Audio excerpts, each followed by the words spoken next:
Gracias. Bueno, la primera pregunta es ¿cuáles son los motivos centrales por los que era necesario desprivatizar el agua? Ya, hay varias cosas ahí importantes. Lo primero que todo, que si uno revisa la Constitución del 80 se va a dar cuenta de que el agua aparece mencionada dentro de un solo artículo, que es el artículo 19, en el numeral, dentro de lo que está asociado a los derechos de uso de diferentes tipos de recursos. Y por lo tanto aparece simplemente asociado a una cuestión de derechos de uso o aprovechamiento, ya propiedad privada. El problema con eso es que frente a los escenarios que nosotros que estamos enfrentando actualmente, tener el agua 100% en manos de privados es muy peligroso, producto de que el cambio climático está generando cada vez mayor presión con la disponibilidad hídrica. Por lo tanto, se requiere hacer una regulación que asegure el derecho universal al agua, que es lo que está también estipulado, ¿cierto?, en la Convención de Derechos Humanos. Entonces, hay una cuestión asociada a una normativa, una política internacional que en Chile no estaba tan reflejada, ¿cierto?, en lo que es la Constitución del año 80. Ujú. Y dentro Sí. de los parámetros de la Constitución del 81, que el artículo 19, al fin y al cabo lo que nos acaba de nombrar, dentro de este parámetro nos gustaría saber si Chile tiene o ha tenido alguna sanción de parte de alguna organización en base a los derechos humanos, algo así, por no ser el agua un derecho primordial para la sociedad. No hemos tenido una sanción, ya, pero sí hay organismos como la OCDE, que es la Organización para la Cooperación y Desarrollo Económico, que han identificado de que en Chile existe una deuda importante en lo que tiene que ver con políticas asociadas a gestión hídrica y gestión de la biodiversidad. De hecho, por eso el primer documento que nos entrega la OCDE del año 2005 termina, ¿cierto?, con la modificación, o sea, la generación, perdón, de la Política Nacional de Áreas Silvestres Protegidas, se despacha el proyecto del Servicio de Biodiversidad, y también se ha mencionado el tema hídrico. El problema con el cambio del tema hídrico es que está asociado a que hay una restricción en términos de la modificación de la legislación, producto de que son normas que si uno las quiere modificar podrían entrar en lo que se conoce como inconstitucionalidad por el Tribunal Constitucional. Entonces, se requieren tener modificaciones de base para poder empezar a legislar y modificar las leyes actuales como el Código de Agua. Entonces, si bien no hay una sanción directa, sí lo han reconocido, ¿ya? Yeah. En el borrador constitucional igual, o cuando estaban dando como eh, las propuestas, se estableció que el presidente tenía el plazo de un año para enviar un proyecto de ley que estableciera como la Agencia Nacional del Agua y los futuros consejos de la cuenca, que van a ser los administradores de las aguas en el territorio nacional, ¿cierto? Y referente a eso queremos saber cómo deberían, según su percepción, trabajar estos organismos.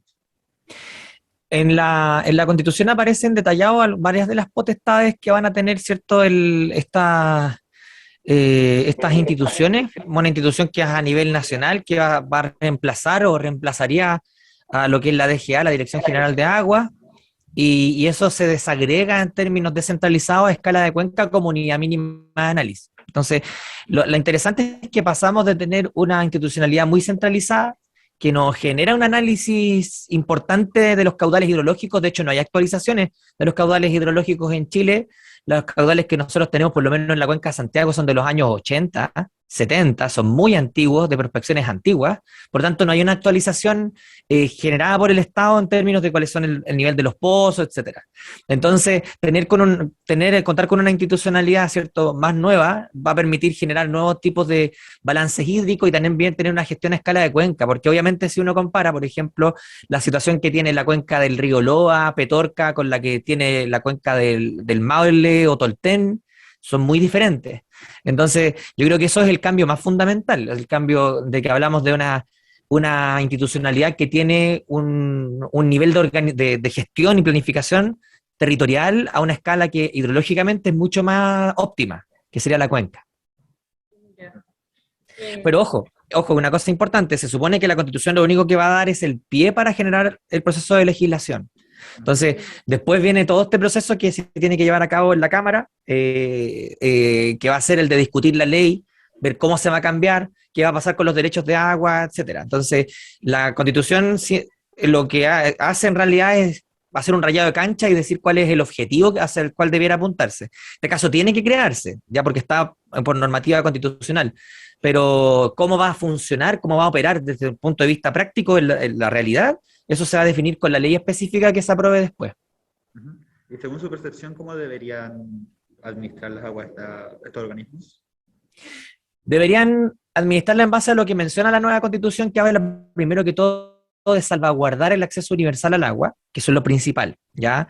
Deberíamos tener caudales ecológicos, habla de que el Estado, bueno, aquí hay, es importante que usted ahí lo destaque en el trabajo, de que aquí hay un cambio, o sea, un cambio que es totalmente un giro gigante de pasar de hablar de algo como propiedad, que no está de hecho definido, nada, a hablar de un bienes comunes, que lo define como bienes comunes dentro de uno de los numerales, de los artículos, y pasar a hablar de que el Estado tiene una responsabilidad de salvaguardar, proteger, conservar las cabeceras de cuenca, los glaciares, etcétera, que son las fuentes de generación de agua.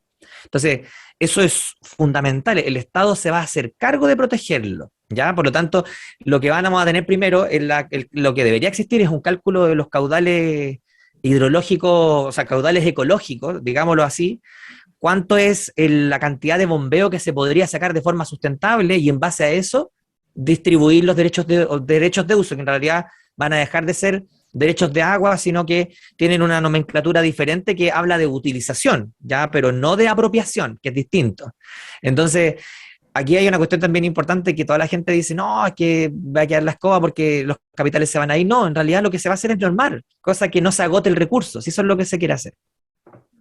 Y en base a eso, ¿usted cree que esta nueva regularización del agua va a ayudar con la crisis hídrica que hay en Chile? Sin duda, sí o sí. Ya la crisis climática, y lo pueden poner también, la crisis climática tiene dos aristas. Tiene una arista que es la arista del cambio climático global, que uno no puede frenarla. Ya nosotros como Chile tenemos una contribución a las emisiones de gases de efecto invernadero muy chiquitita en comparación con Estados Unidos, China, India, que tienen unas contribuciones enormes. Que ellos si ellos se ponen de acuerdo, podrían reducir mucho las emisiones. Chile no puede hacer eso, no podemos hacer un efecto global tan grande. Sí podríamos descarbonizar nuestra matriz, etcétera, pero el efecto global no va a cambiar, ¿ya? Por lo tanto, ese es un efecto grande. A donde sí podemos cambiar es la escala de paisaje, en la escala de territorio.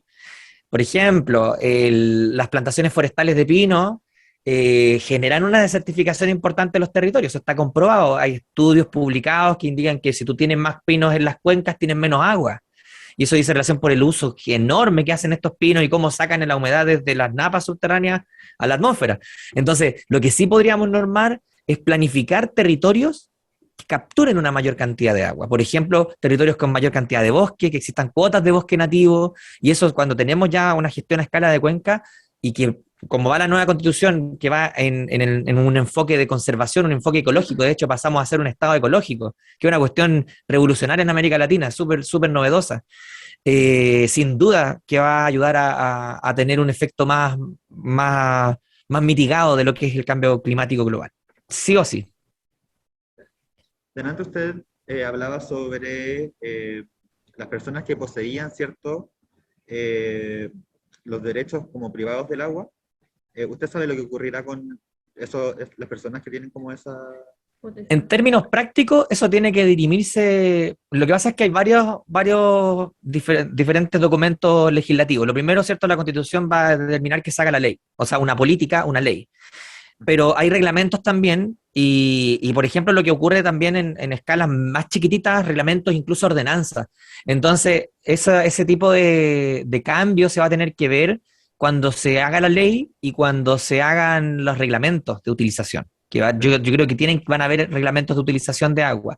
Lo más probable es que los caudales se respeten, pero que cambie un poco la categoría jurídica de pasar de ser una propiedad a tener un derecho de utilización, ¿ya? No es como que te vayan a quitar el agua, a la empresa le vayan a quitar el agua, pero sí la van a regularizar, ¿ya? Y eso es importante porque a la gente le da miedo que esto genere como una fuga de capitales, y no va a pasar, o sea, porque esto la Constitución no va a cambiar de golpe, o sea, aprobada una vez no vamos a tener un sistema de aguas distinto. Es un proceso que yo les digo va a tomar años. Yo creo que va a tomar por lo menos se va a mandar la primera ley un año, pero eso va a estar en discusión harto tiempo. Una vez que se despache, se van a aprobar los reglamentos específicos. Entonces, yo creo que el cambio en el sistema va a tener por lo menos un plazo de 5 años, de 5 a 10 años incluso. Wow. También durante este proceso se usó el término de sello verde, que este va incluido dentro de la nueva constitución. ¿Esto puede tener algún choque con la forma en la que trabajan las industrias en Chile? Yo creo que no debiera tenerlo, en el sentido de que si uno compara, por ejemplo, otras economías, incluso la economía estadounidense, ellos tienen una protección súper fuerte de sus recursos naturales, súper fuerte. Lo que pasa es que en Chile, desde el año 80, existe una desregularización total de lo que son los impactos ambientales de las empresas. Por ejemplo, desde el año 94, que se crea la Ley General de Bases del Medio Ambiente, todos los impactos anteriores a eso no fueron evaluados desde el punto de vista ambiental por una institución dedicada a eso. Fueron evaluados en otros términos, ¿ya? Entonces, hemos respondido súper tarde y hemos ido normando. Por ejemplo, la Ley de Bases del Medio Ambiente no generó una reducción de los capitales, normó algunas cosas, los nuevos proyectos. Entonces, lo que se va a hacer ahora con esta nueva constitución será exigir mayor cantidad de responsabilidades a las empresas. Es decir, es súper obvio que en un contexto de cambio global, en un contexto de degradación de los ecosistemas, si tú emites tanto, debieras capturar tanto, o debieras hacerte responsable de tu huella de carbono. Entonces, a la larga es regularizar un poco lo que ha estado muy desregularizado, ¿ya? Es decir, tratar de ordenar un poco la cosa para permitir que tengamos Chile de aquí al año 2100 y que no se agote todo de aquí al año 2100. Perfecto. Bueno, en temas de bienes comunes naturales, ¿podría existir algún conflicto con empresas extranjeras, como decía recién, como que se apropiaran de estos bienes naturales? Yo creo que aquí sí podría existir algún tipo de diferencia entre lo que tiene que ver con el exceso de derechos de uso, o sea, de derechos de agua, con lo que a lo mejor dictaminen los caudales ecológicos o dictaminen en realidad los derechos de uso sustentable. Porque sí, obviamente lo que podría pasar es que si tú tienes una empresa que tiene derechos de agua desde los años 80 y que tiene una cantidad de caudal, ¿cierto?, en metros cúbicos por segundo, y lo que pasa es que el caudal que se podría calcular después es menor, va a tener que reducirse la extracción por una cuestión de respetar, ¿cierto?, las normativas que está dando la Constitución, que son estos caudales ecológicos, ¿cierto? Y por lo tanto sí podrían existir diferencias, pero yo creo que pueden ser dialogadas y pueden ser conversadas de forma de que se llegue al mejor acuerdo. Ahora, lo interesante es que finalmente la Constitución nueva no es como que va a cambiar de golpe todo rápido, sino que nos va a permitir sentarnos en la mesa a discutir de cosas que antes no se podían discutir en términos de recursos naturales. Normarlos, llegar a acuerdos. Entonces, yo creo que, y ahí quiero dejar mi opinión personal, yo creo que el cambio tiene que hacerse sí o sí. O sea, no podemos quedarnos con una constitución que es del siglo pasado, que no está adaptada al nuevo contexto global, tanto en términos sociales, culturales, físico-naturales. Y esta constitución está bastante bien actualizada en términos de todas las dinámicas que están ocurriendo ahora, en todos los sentidos, culturales, sociales y también ambientales. Entonces, este cambio. No sé si me escuchan o... Sí, ahí sí. Sí, te estamos Vale. escuchando. Sí, se había quedado pegado, parece, me había yo. Sí. Eso, sí. Ya. Ahí estaríamos por el momento. ¿O quieres hacer otra pregunta? No, esas son todas las preguntas en verdad, sí, porque la otra nos habíamos equivocado de mandar. A mí me gustaría agregar una más, y es que si Chile llegase a no aprobar la nueva constitución, ¿qué sería de Chile de aquí a 10 años con este poco recurso hídrico? Igual hablando también bajo términos económicos. Sería bien catastrófico, la verdad. Desde el año 2010 que tenemos la mega sequía, y en solamente 10 años hemos perdido la laguna de Culeo. Petorca tiene una reducción del flujo como del 80%, no hay responsabilidad de las empresas, no hay nada. O sea, si no aprobamos esta cuestión, nos vamos a quedar con una política muy antigua, con una política que no está capacitada para poder dar frente a todos los problemas que tenemos que enfrentar en el siglo XXI, que no son los mismos de los años 80. El año 80, cuando se crea esta cuestión, todavía estaba una visión de desarrollismo económico, que es una visión de guerra fría, muy diferente. Los años 90 nos damos cuenta de que está la escoba con el medio ambiente, y muchas de las economías desarrolladas empiezan a adaptarse, a cambiar. Entonces no podemos quedarnos con un Estado tan extractivista y tan subsidiario como el que tenemos si queremos mantener la salud de nuestro país en términos ambientales. Entonces, sería bien trágico, la verdad. Sería como no querer cambiar nada. O sea, todo lo que se avanzó desde el año 2019 se botaría a la basura. Es verdad de que eso es súper importante, porque igual ahí se lo digo a ustedes como también para que si conversan con su familia, etcétera. Hay mucha gente que dice, por ejemplo, no sé, el otro día estaba el Andrés Velasco diciendo que no le gustaba, que no estaba bien hecha. Es mucho mejor que la anterior, es mucho más específica.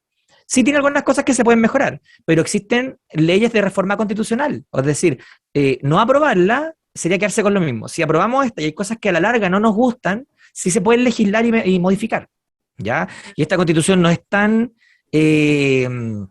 indestructible o inquebrantable como la era la anterior, que tenía estas famosas leyes de quórum calificado y dejó el binominal. ¿Para qué lo hicieron? Para que nunca pudieran existir quórums para poder cambiar las cosas. Ese era el foco de tener el binominal. Siempre hay que tener una cámara dividida en 50 y 50. Nunca se van a poner de acuerdo. Solamente normas chicas. Entonces, esta no es así. Ya se pueden generar cambios, se puede ir afinando a lo largo del tiempo. Y eso va a pasar. Si se aprueba, van a existir cambios a lo largo del tiempo. Es como tú tenías una máquina que empieza a andar y tienes que ir apretando algunos pernos para que ande perfecto.